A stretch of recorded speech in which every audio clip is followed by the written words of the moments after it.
Next on the program we have Vida Carlino, and as Vida makes her way up to the stage, I'll tell you a little bit about her. Vida loves helping others to transform.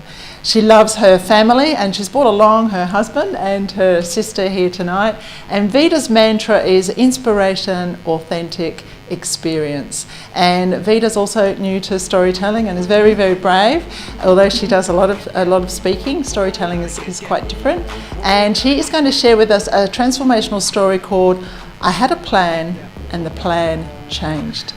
Please welcome Vida Carlino.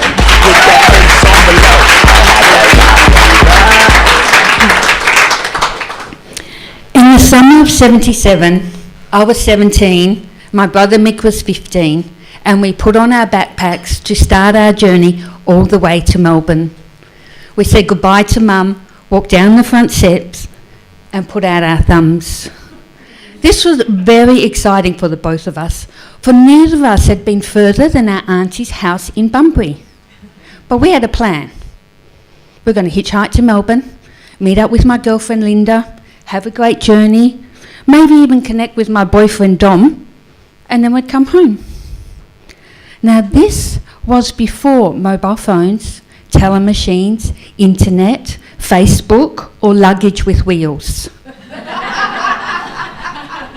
It took us 4 days to get to Melbourne, sleeping on the side of the road, sitting around for hours waiting for someone to pick us up, having conversations over and over again, the same conversation, busting for a pee and too scared to ask the drivers to stop, tired, hungry, thirsty, packing up in the middle of the night to run away from some weirdos.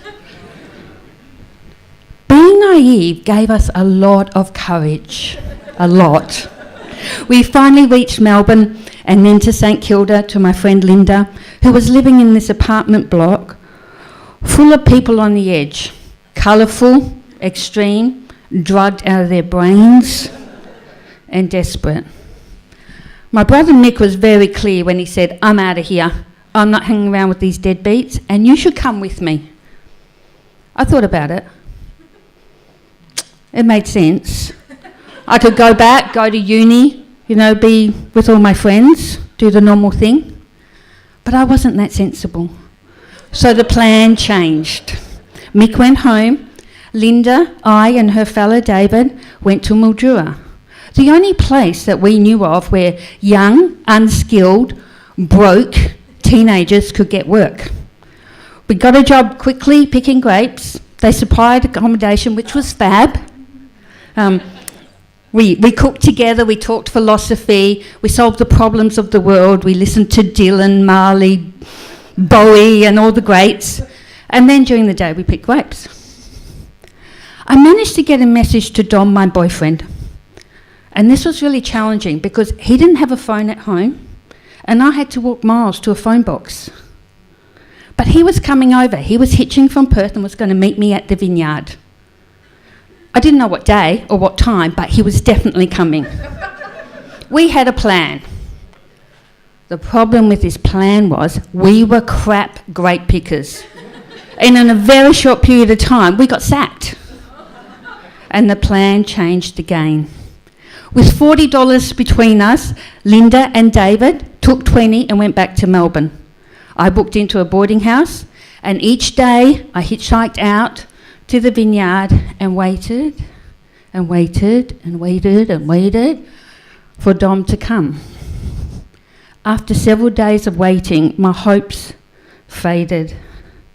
And I thought, what if he doesn't come? What if he just found some cool place to hang out at and was coming whenever he felt like it? What if he met another chick? What if he thought this was too hard and went home? I was sick of eating grapes as my staple diet. I had very little money. And I realised the time had come. I had to go home. I was broke, alone, and way out of my depth. So with just the clothes on my back, I snuck out of the boarding house. They had all my possessions as security, and I had no money to pay the bill. I walked down the main drag towards the highway where once again I'd put out my thumb for that long journey. I was feeling really sorry for myself, and the only thing I could do was to cry. You know that crying when you can't breathe, like I was crying and crying as I walked down the street, and I saw these backpacks outside a cafe, which was a familiar sight in Mildura. I put my head up to the glass I had done many times before, this time with hope that a miracle would happen and he was inside. But he wasn't.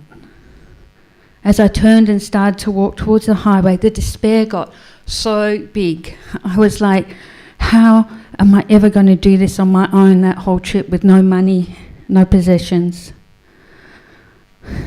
I felt broken. The tears intensified as I really thought my fate was sealed. With my head down, I heard it. Vida!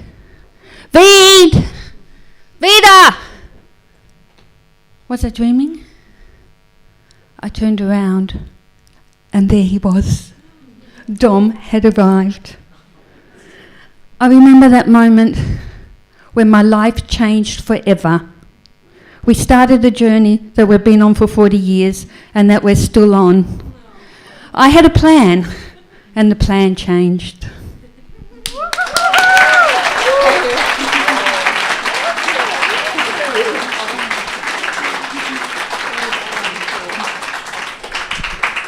Wasn't she amazing? Yeah. Oh, I'm so proud of you, Vida. That was awesome. And Dom is here in the audience. You must be super proud too.